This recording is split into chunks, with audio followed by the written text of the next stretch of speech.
much. Welcome everybody. I'm going to do a couple of introductions to start with. Then we are very, very lucky to have a guest speaker that I hadn't actually planned to be here until last week. When I asked him and he said yes. So we're kind of very, very lucky to have him here, and I'll talk about him in a second. And I will, he's going to do a little presentation himself, and I will open the floor to a few questions as well. So obviously what we're going to try and do today is cover across one of the main grants that's coming up with the Queensland Government called the Business Boost Grant. And we're going to talk you through the ways and the tips and the ideas of how you can optimize your application for that grant. So we're going to go through that today. We should take about 40 minutes, so we're not going to it's not going to be War and Peace. What we are also going to do at the end as well is we're going to follow up this with a bit of a webinar in a couple of weeks' time, and I'll explain why in a second.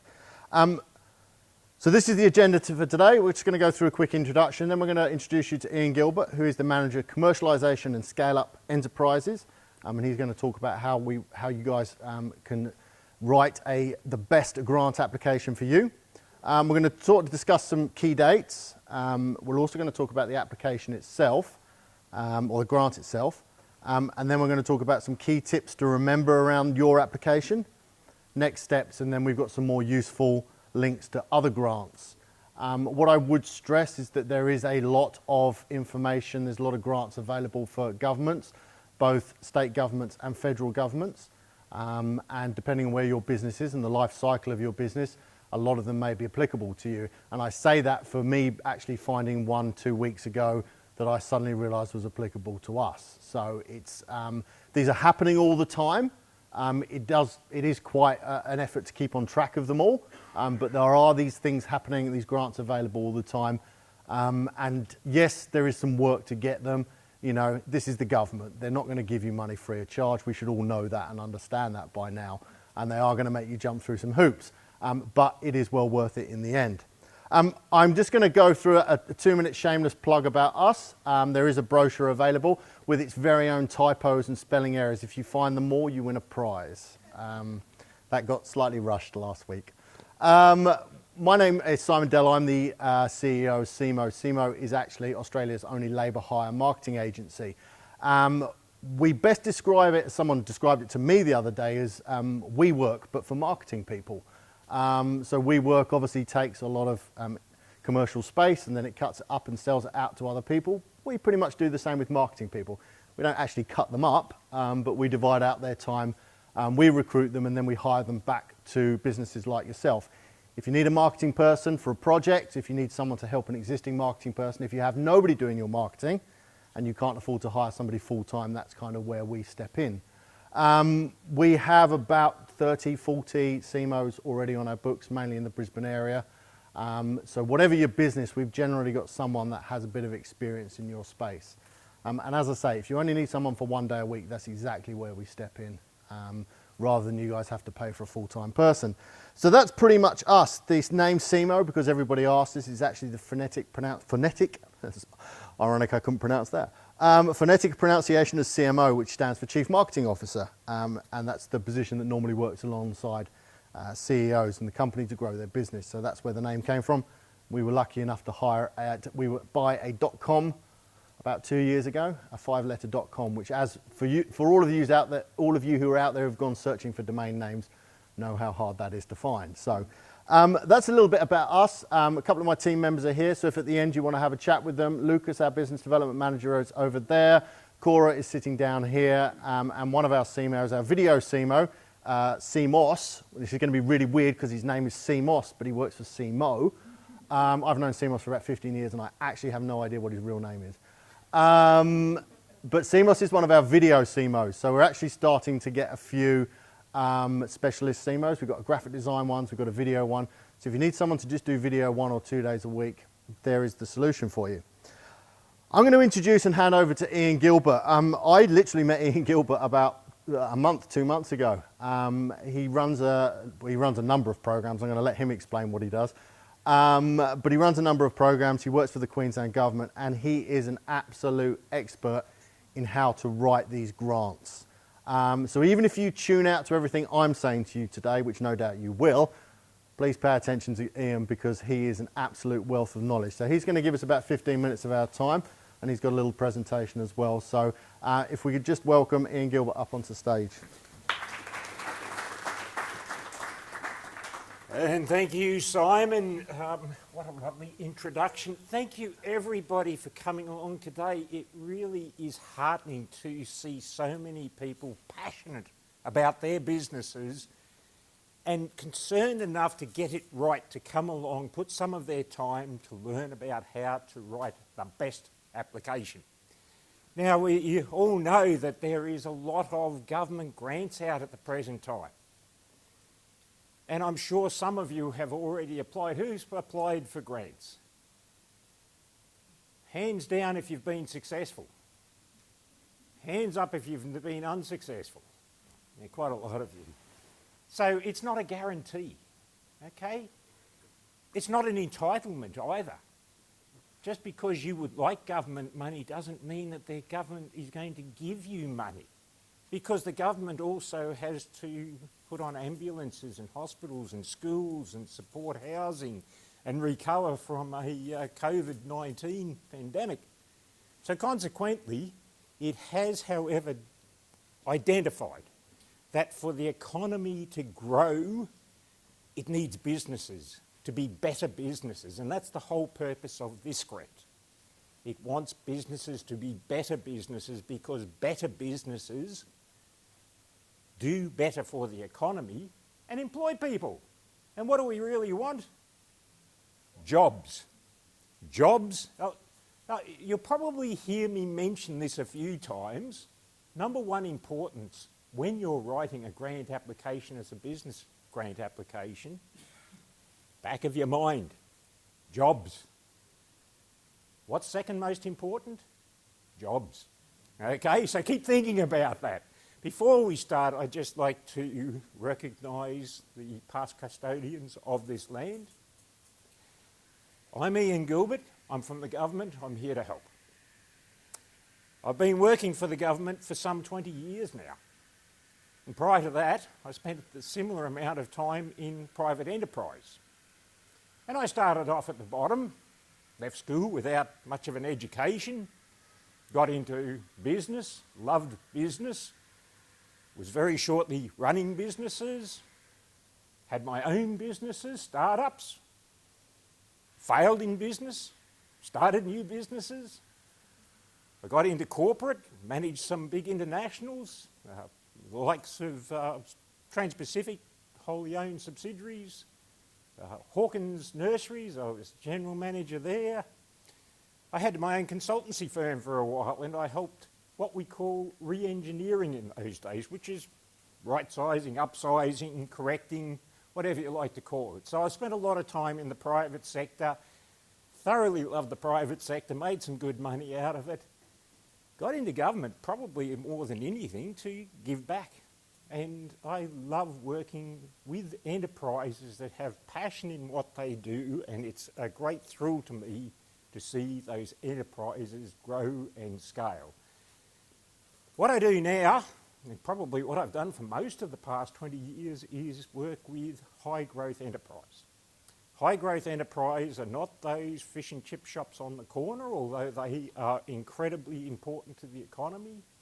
Not the local dry clean and not the local corner store, but the enterprises that with some support have the opportunity to grow and scale.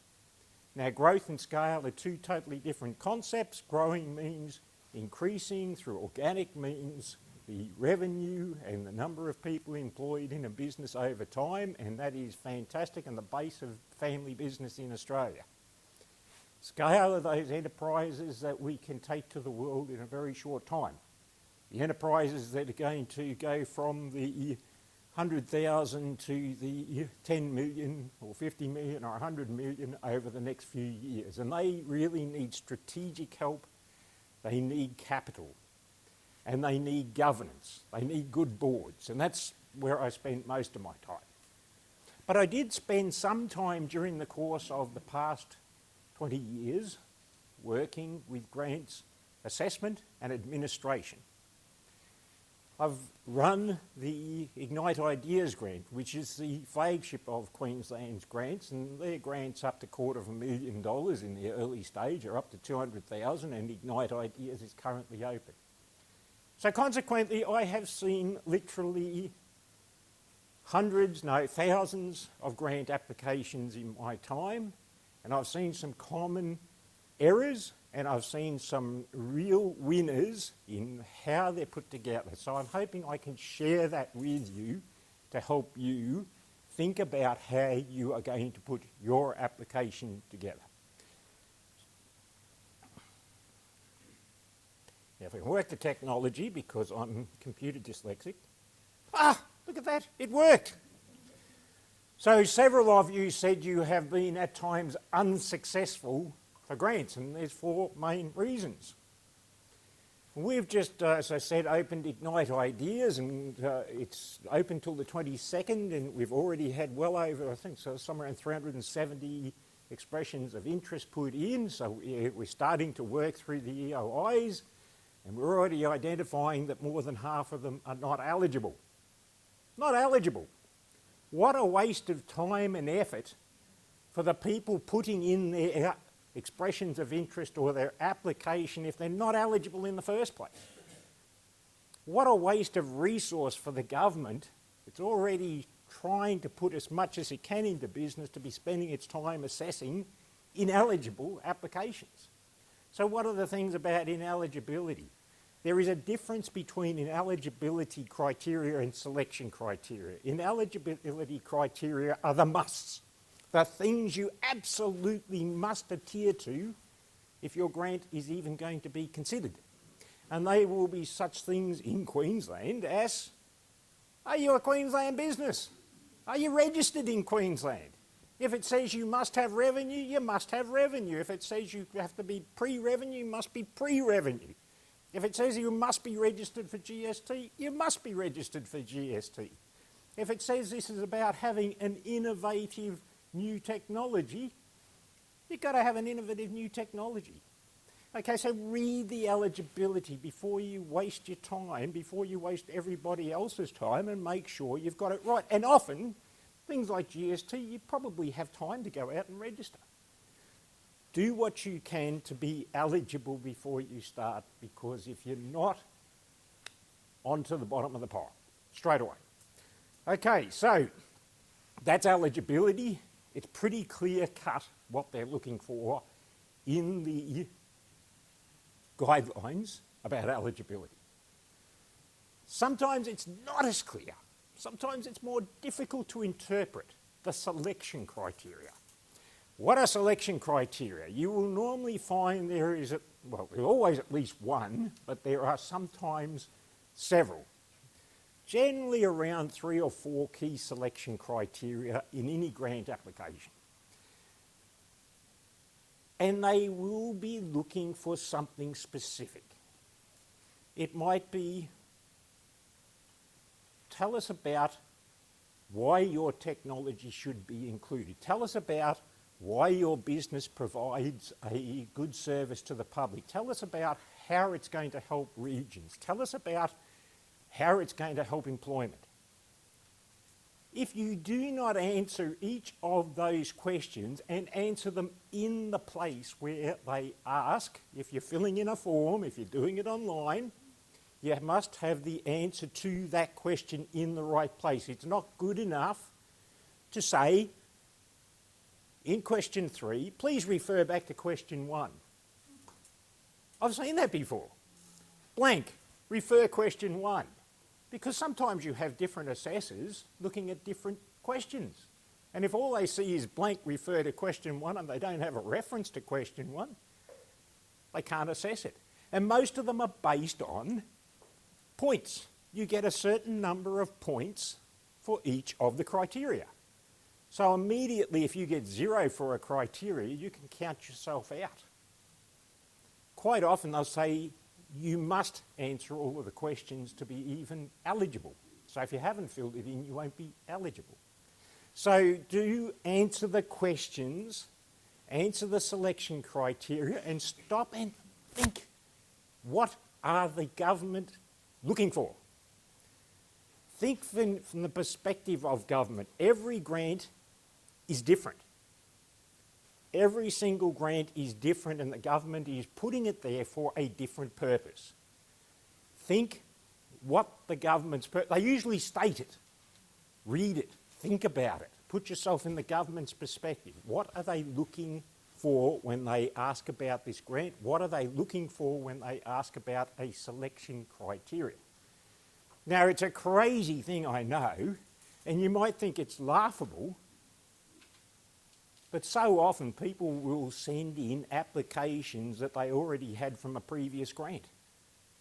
They just simply cut and paste or sometimes just send in holus bolus. And it doesn't answer the questions. It doesn't address the grant for which they are putting that money available to the business community. So why waste your time? Go through each one. Look, this is, as I said, this is not a gift. It's not an entitlement. You've got to do a little bit of groundwork. And you know the funny thing about it? The really huge benefit to your business about it is so often the things that the government is asking for are the very things that you should always know and have available for your business if you're serious about running your business. So they're not asking for things that you shouldn't already know or have available to you. They're asking to know if you know about your business and can demonstrate that your business is going to meet the criteria. Now, there's two types of grants. There are those that are put out there when it's first in best dressed, and we saw that just recently with a little $5,000 grant, that it was really based on first in best dressed. As long as you met the eligibility criteria and answered the question, you got the grant. 2.5 hours later, they already had something like 300% of the subscription requirements to get enough applications through, and they chopped it off and closed it. Okay? So for those grants that are available on the base of you meet the criteria, they generally shut very quickly and you've got to get in earlier. So the sooner you look at the eligibility criteria and the sooner you get your application together and get your application in, the more chance you have of being successful. But don't take shortcuts and leave things out because you won't get there. The other types of grants are competitive, and they're usually for the largest sums of money. And the competitive grants can be, as we say here in Queensland, we've got some that are up to $200,000 open at the present time. Some of the big regional grants or construction type grants are sometimes up to 25 million. And the bigger the grant amount there is, the more competitive they are, and the more due diligence is done in the assessment to determine which applicants get it. Because don't forget, there is not a bottomless pit of money. There is a certain amount of money allocated to each of these grant funds, and when the money's gone, it doesn't matter how good you are, you're not going to get there. But what generally happens is that they are going to allocate the money to the best applications. Sometimes that's not necessarily the best business or the best project, sadly. And boy, haven't I seen that. Some absolutely brilliant businesses with fantastic projects that haven't got the funding, not because there hasn't been a need in the marketplace or that they can't deliver it or they don't have a wonderful establishment, great people, great organisation. They've just written a lousy application. They've taken shortcuts, they've missed things out, they've not put the attachments they're supposed to put in there. They really haven't explained it well. So if it's competitive, it comes down to have you put in a better application than all of the other businesses that are applying for this. And I'll give you an example. In the Ignite Ideas Fund, last round we had 730 applications. or expressions of interest, which broke down to 130 being asked to put in a full application. So immediately 600 of them went to the bottom of the pile. And out of those, 30 got funded because they were the best applications. We expect to have probably more expressions of interest for this round. So it's not a given that because you put an application in, it's going to get funded. You have to have the right application, addressing the questions, better than anybody else has addressed the questions, and you have to have it in on time. Surprise, surprise. It's like a tender. And in today's modern technology, where we're submitting online, most of them will just stop, block, at the deadline time. You go in 30 seconds late, sorry, bing, time's up. It's amazing how many people call up, I've had a computer glitch, can I have an extension please? Nah, sorry, not fair on everybody else who got theirs in on time.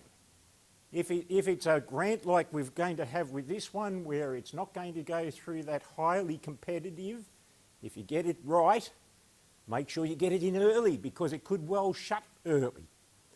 Look at the timing. We prefer to see people get their grants in well in advance of the closing date, but fully prepared.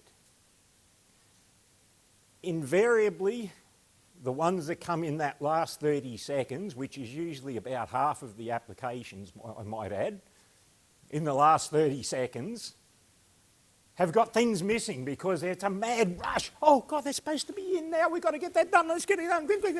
Type them. Button. Oh, bugger, we just had a power shortage. Or we've just had a computer glitch. Or something's gone wrong. Or did you remember to put in? No, I forgot. It just happens all the time. I can't emphasise it enough. Get the grant application in on time or you just don't get there. And I've seen some brilliant projects. I've had the discussion with businesses about their grants and said, you've got to get it on, don't, if anything else, get it on time. I got a phone call. Oh, I've had a problem. I missed it by 30 seconds. Can you help me? No. There's no way in the world I can convince the grant assessors that they're going to accept another application after they've already got 730 or 1,000 applications in. Tough. So, just go over those again. These are critical. Make sure it's eligible. Make sure you've answered the questions. Make sure it's competitive, that you've answered them well, and don't miss deadlines. Okay, so how do you write a good application? Number one is make it concise and simple and in everyday language. In fact, they suggest that you probably down your intelligence or increase it, whichever the case may be, to about a year 12 level, okay? Because the people who are assessing it, now let's think about the assessors. You haven't heard that term possibly, assessors. Now assessors may be internal or may be external. For the bigger grants, they're usually external. For some of the small ones where it's not as competitive, they might well be internal. But I've just sat there and read through 30 grant applications on my Saturday when I'm supposed to be out with the kids. I'm tired, I'm crabby, and I've just got to an application that looked exactly like the application before it. It's long-winded, using lots of syllables in the words. It's written like I'm supposed to be some type of university professor about a technology or a business that I understand absolutely nothing about. It's used lots of acronyms. It's used lots of terminologies that are specific to an industry, and I'm starting to get a bit bored. So I'm going to put that at the bottom of the pile because I really don't want to read this one, and I might get to it later. I'm just going to give it a summary mark and that's it. Think of the assessors Assessors are generally people who understand something about the industry, the sector, the area, the technology that this application or grant is about. But they're not necessarily experts on your business, because guess what? You are the only people who are experts on your business. You are the only people who know everything there is to know about your business. You can't expect them to read between the lines and know it, and you can't expect them to go through hours of dribble. So, simple language, tell a story. Tell a story. I just keep telling the people, tell a story, make it exciting, because if you are demonstrating your passion about your business, that's contagious. People are going to catch on to that, and they're going to read that you're excited about the business, you believe in the business. Tell a story, make it interesting, and make it honest. Don't put in unfounded statements about it. Okay, you can't say that I have no competition. Oh, don't grant assessors love that statement. Oh, I have no competition. Of course you have competition. Do you think you're the only person in the world doing this? Doing nothing for a customer might be competition. Doing exactly what they're doing now instead of changing might be competition. Going to the people down the road is competition. Of course you have competition. What you've got to demonstrate is that you have got a better solution. So tell a story to explain how you came to your better solution, and make sure that if you make a statement, it is verifiable. That means if somebody wants to check and do a due diligence, who wants to ring up a customer you've nominated, or wants to do some internal searches through government files or look at authorities, that what you have said is right. Because if it isn't right, it doesn't stack up, and it's amazing what you can do on computers these days just with a simple Google search, and look at ABMs and look at LinkedIn sites, and it's amazing how many times I've come across businesses have said, our main business is here in Queensland. And I go and look the person up on the LinkedIn site, and I find that they're saying there, our main business is here in Sydney. Why? Because they're writing it to try and get a grant, not because it's going to help their business. So do make it verifiable. Oh, if you put numbers in, and you will have to put numbers in, they want to know something about your figures. For goodness sakes, make sure they add up. I mean, go figure. Sometimes we see simple mistakes like leaving out a zero or adding an extra zero in. That's a typo. We can accept that happens. But when your numbers don't add up, when it turns out that you're making more profit than you are making in revenue, when it turns out that you've been running a business for 10 years that's been turning over $750,000 and you're asking for $15,000, it's going to turn it into a $10 million business in the next 12 months, we're going to question it. Don't know why, but it's going to look a bit odd. So numbers do count. If you're not a great mathematician, get somebody who is to look over your numbers. Don't gloss over them. If you are asked for accounting details, whether they ask for it or not, do make sure you get it signed by your accountant. Get somebody who can verify it is true and correct and has looked over it with a professional eye to make sure it adds up. Because if it doesn't, bottom of the heap, straight away. And of course, if you can do it with pictures and diagrams, without a million words, if that's going to save words, if it's allowable, and particularly if you're talking about a technology or a product or a shop front or something like that, put a picture in. Put a diagram in. Demonstrate what it is, because that can save a lot of words, and some people just really get that more than reading through the words. They can see it straight away. Ah, wonderful. Look at all of the tools available to you and use them. Now, even if they don't have space in the application, if they do allow for you to put pictures and diagrams in, it's a great way to promote your business, because what did I say before? You want to get your assessors as excited about your business as you are. So use those tools. Validate if you are referencing somebody. Don't put Joe Bloggs said that this is a wonderful product. Mate, we don't know who Joe Bloggs is. In some applications, we actually ask for a customer verification. Somebody who's used the product or will use the product. So it's no use putting a screenshot of your Facebook with all the likes on it, because we don't know you haven't put them up there. And it's no use putting a letter of reference in there that doesn't have a name, a date, and a signature, because we don't know you haven't typed it on your own computer. Okay, so if it's not verifiable, if we can't be sourced back to a person and that person can't be contacted, we can't believe it, because we've seen too many that have tried every trick in the book. So keep that into consideration. Oh, and by the way, mum's reference isn't probably good enough. Okay? Make sure it's somebody who is using the product, not your local member, because they're always going to say what a great business you are in their region. They want to get you to vote them in, exactly. Okay?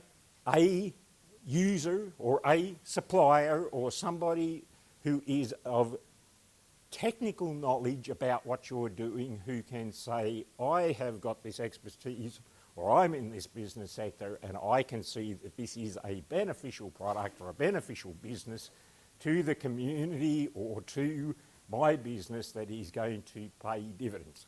Okay? So make sure that you have that sorted out if you're putting it in. Here's some don'ts. We've spoken about it. Jargon, industry jargon, acronyms. Now, you can use acronyms if you use the full term first, and if it is going to be used multiple times through your application. For example, Ignite Ideas Fund. God, I don't want to see Ignite Ideas Fund 100 times through the application. In brackets after the first time, IIF, and then you can use IIF, but make sure it's referenced, okay? Acronyms we spoke about, repetition. Technical people, university people, academics are the worst for repetition and waffle. Isn't that ridiculous? The most intelligent people who should have the best ability to write tend to say the same thing in 10 different ways, and we didn't understand it the first time and we're totally confused by the 10th time because they waffle on. It is in my professional consideration of the elements of particular key functionality that we and my esteemed colleagues in the university, blah, blah, blah, think that this project should be deemed exceptional because it has no other comparable beneficial products or technologies in the world that we're aware of. Look at that, it's a good product, all right? Keep it simple. I have got some esteemed colleagues who will verify this is a good product, reference them. Who are they? That's all we need. So do think about that. Don't use waffle because most of these have got limited words, usually 150 to 200 words to explain a selection criteria. Make every word count. Make every word meaningful, beneficial, understandable, and you'll have a far better chance of the assessors not putting it on the bottom of the pile. That's what you don't want, the bottom of the pile. Oh, arrogant statements. Don't I love arrogant statements? We are the best. Nobody can do this better. I'm the only person in the world who knows that we have no competition. Don't be arrogant about it. You know, say that, in fact, sometimes humble is good. We ask in some of the applications for a risk assessment. What's a risk assessment? What are the things that could possibly go wrong with this business? What are the problems with this business? What would mitigate those problems? If you can explain in your application that you have got a problem that's preventing you from growing this business, and particularly if you can reference to the grant, that this is going to help you overcome the problem. So don't go in and say, I know everything about business, so I don't need anything, but I want a grant that's going to help me to find a coach for my business. Well, why would you want a coach if you know everything? Nobody knows everything about business. I mean, business hasn't changed for thousands of years. It's still basic, but you need 6 lifetimes to know everything there is about business, and by the time you learn, it will have shifted on. Okay? So I don't know how many degrees you've got, but you can't be the ultimate accountant, the ultimate HR manager, and the ultimate marketing manager, and the ultimate governance manager, and all of those things, and a professional on the boards, particularly if you've had no experience. And we don't expect everybody to have all the experience. So do say, in our business, this is our areas of expertise. These are the gaps. These are the gaps where we don't have knowledge, we don't have skills, we don't have people, and this is going to help us to fill the gaps so that we have a better business. What did I say right from the beginning? Why did the government put these grants out? They want better businesses, because better businesses stay in business, grow more, employ more people. What's the most important thing? Good, you are listening. I love it. What's the second most important thing? That's great. Wonderful, wonderful. Oh, just spell check and grammar check. I know, look, we're not expecting everybody to be at university level, but usually at a grade 12 level, we'd expect to have reasonable control over spelling and grammar. It becomes messy and distracting when you're reading applications and you see a lot of spelling and grammar and missed words and sentences that are topsy-turvy. Makes it very hard reading for assessor on his 100th or her 100th assessment of grants on their Saturday when they'd rather be at the beach. So they're just going to put it at the bottom of the pile. See, that bottom of the pile is now becoming very high, isn't it? Okay, so basic stuff. When you've finished, when you think it's absolutely perfect, proofread it again. Get somebody else to proofread it. Not your mum. Sorry, mum will think it's great every time. All right? Wonderful. Oh, Jimmy, what a wonderful job. No, get somebody who's in business, somebody who is not your best friend who's going to argue and say this is rubbish, or that's rubbish, or this could be improved. Get somebody who can help you listen to what they've got to say. Get it right. Get it right before you submit it. Get somebody else to read it. Make sure it's understandable. All questions are answered, error-free, accurate, and if there are attachments requested, if the finances are requested, if the risk management assessment is requested, if letters are requested, make sure they're there. It is not an excuse to leave them out. Make sure they are there every time. I often get asked, should I get a grant writer to write it for me? You can, and sometimes a grant writer will do a wonderful job, and sometimes they'll be a grant writer because they can't get a job anywhere else because they couldn't run their business properly, and it'll be rubbish. Sometimes they write the same grant application for every business. If you get a grant writer to write it, make sure that you do your due diligence on them, and then make sure it is your application. Your application, not their application. So you should be feeding the information that you want them to put in it. They can do the tidy. Don't let them just write the grant. It is important that it is your grant, because when you come to, if you are fortunate enough to accept it, you've got to acquit it. You've got to make sure you do all those things that you said you would do before you'll get paid. Or before the government says, I want my money back, which is rather nasty. And if you haven't written it and you don't know what's in it, you might get yourself in a lot of trouble. And I certainly have seen that before, where grants have come in and got a grant, and then the business has said, but I didn't understand that. Not our problem, your problem. Get it right. It is your application. make it your application, get it right, you will have a good opportunity of getting funded, so make it count. Thanks, Simon. Thank you, Ian. Right, that might be a bit easier to hear at the back there. What I'm going to quickly do is go through a couple of 5 minutes of the things that we wanted to cover off, and then what I'm going to do is ask Ian some questions. I've actually got some questions here myself to ask him, and then Lucas will come around with the microphone, so if you guys want to ask some questions, you can do that. So, well, just very quickly, oops, no, we don't want to do that. What do we want to do? We want to jump back into that. Fortunately, Ian has pretty much done most of my job for me, so I do appreciate that, because a lot of things I was going to say have echoed what Ian was going to say, or what Ian has already said. We met doing a Mentoring for Growth panel. Did anyone here apply for the $50,000 or is in the process of applying for the $50,000 equipment one? No, okay, there's a big $50,000 equipment machinery grant at the moment, and everybody applying has to go through a mentoring session prior to that. So what I wanted to do is quickly touch on the dates. Now, we should have already known what this grant was going to be about by today, which was the reason for putting this event on. But of course, it's government, isn't it, Ian? And they don't decide to play by the rules that I've set.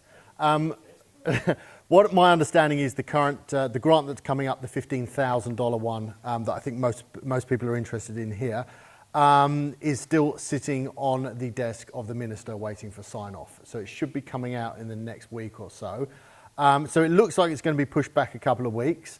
And I just want to repeat what Ian said, is submit it on the day that the submissions open. Do not wait any longer than that. And if you can do it within the first hour, do it within the first hour. Otherwise, I think you're 2.5 hours, 3 hours. The last one was open at 9 o'clock, and by all accounts, it was shut by midday that day. So it's very popular. This is what this $15,000 grant is going to be about. I don't know if anyone's read this, but I'm just going to... This is the sort of one-sentence description that we've had so far. The Business Boost grants of up to $15,000 will help small businesses to improve their efficiency and productivity through organisation development and upgrades through automated software and CRM systems.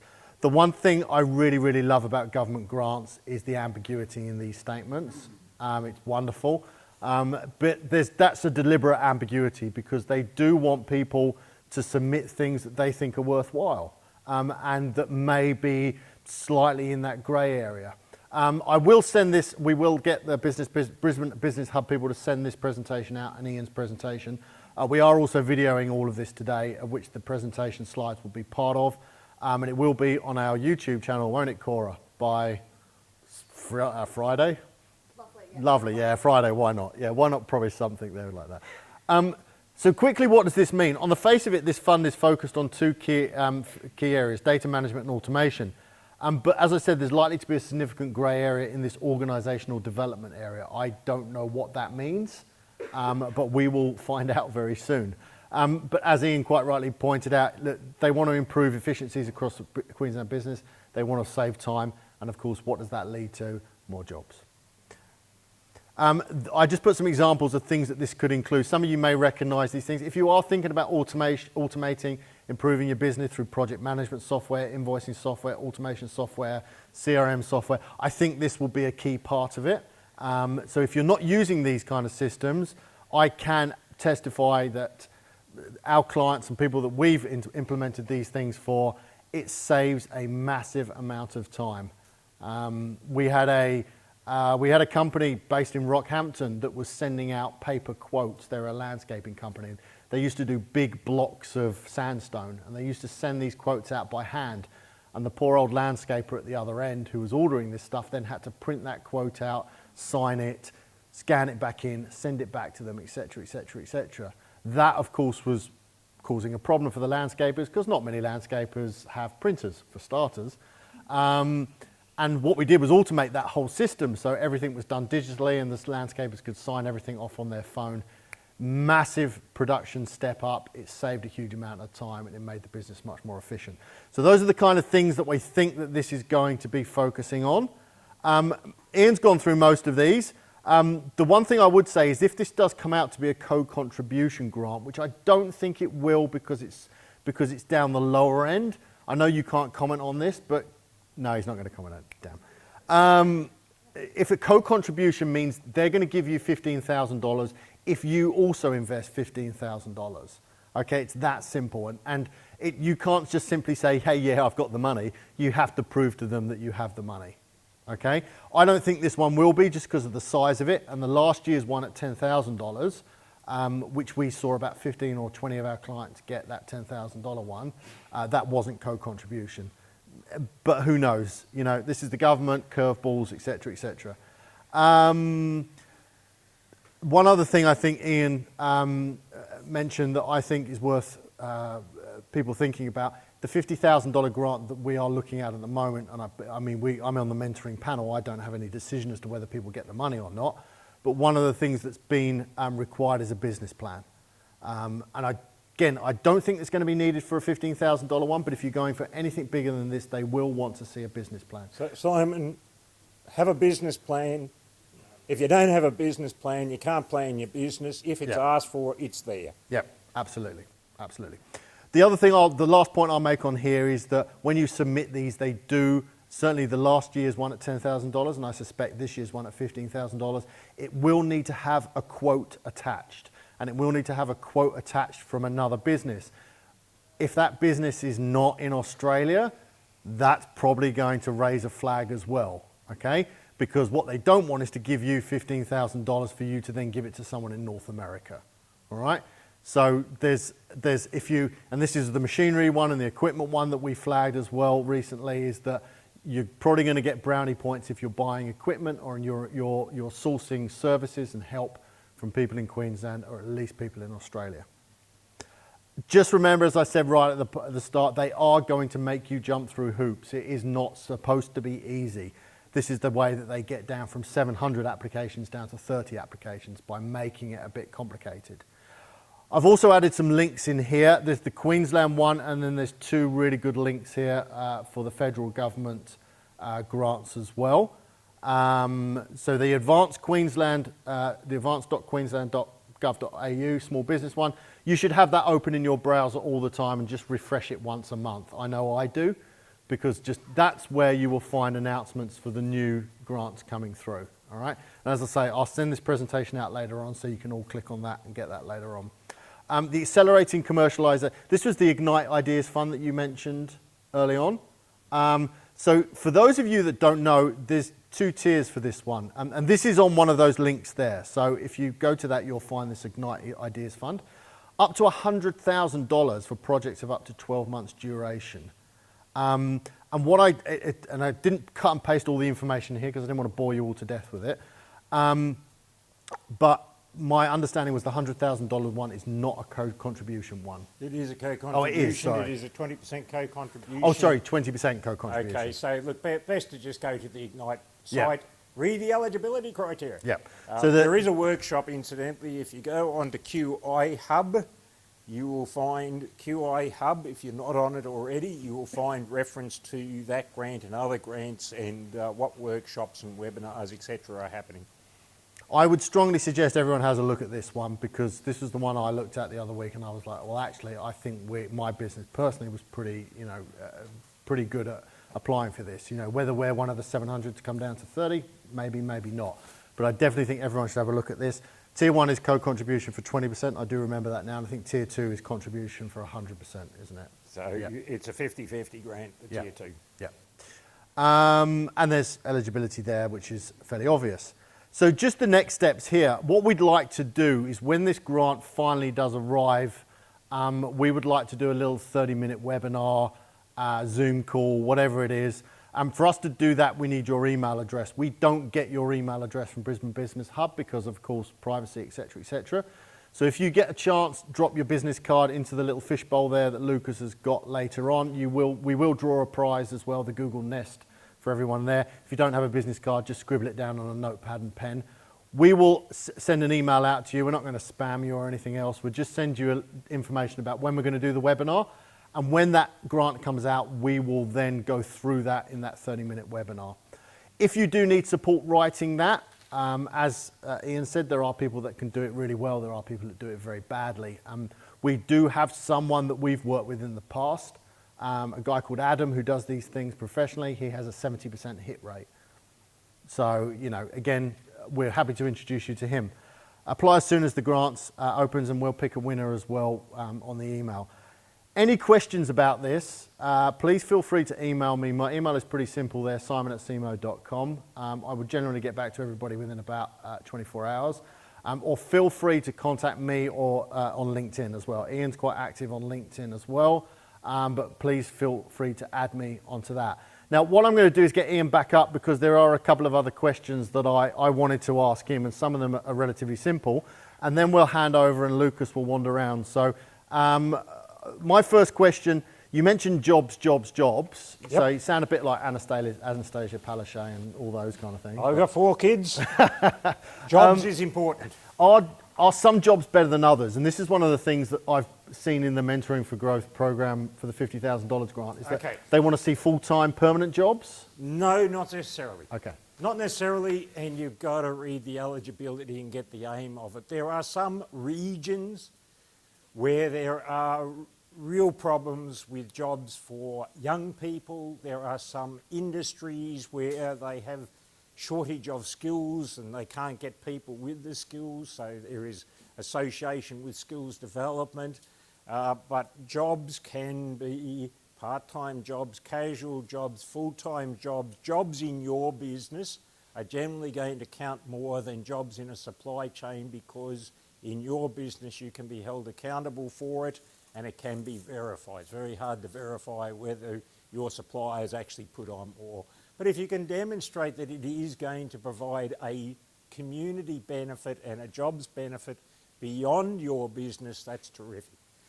Spell jobs in it, make sure it's important, it's right at the top of it. Some applications are looking for skilled jobs. They're looking for jobs for people who have left university with a PhD. If that's what they're looking for, no point putting in that you're going to employ a labourer, and vice versa. If they're looking for young people who are getting their first job, make sure you're covering it. Simple as that. If the section in the grant says write 200 words and you write 1,000 words, that's obviously going to annoy somebody. If the grant section says 500 words, should you actually write 500 words? Or is it, to your point, should you just be succinct? If it takes 200 words, write 200 words. If it takes 200 words to get your message across, the assessors are going to love you for it, okay? They make plenty of provision for you to get out the message you want to get out. That doesn't mean you have to just fill it up with waffle.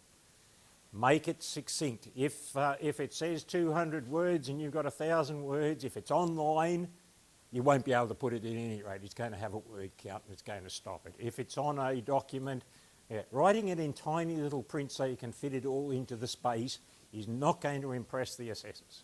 Okay? Simple as that. Failure to get one grant doesn't affect your ability, your chances of getting another grant, does it? Unless, of course, you do what you suggested, where you submit the same application. No, not at all.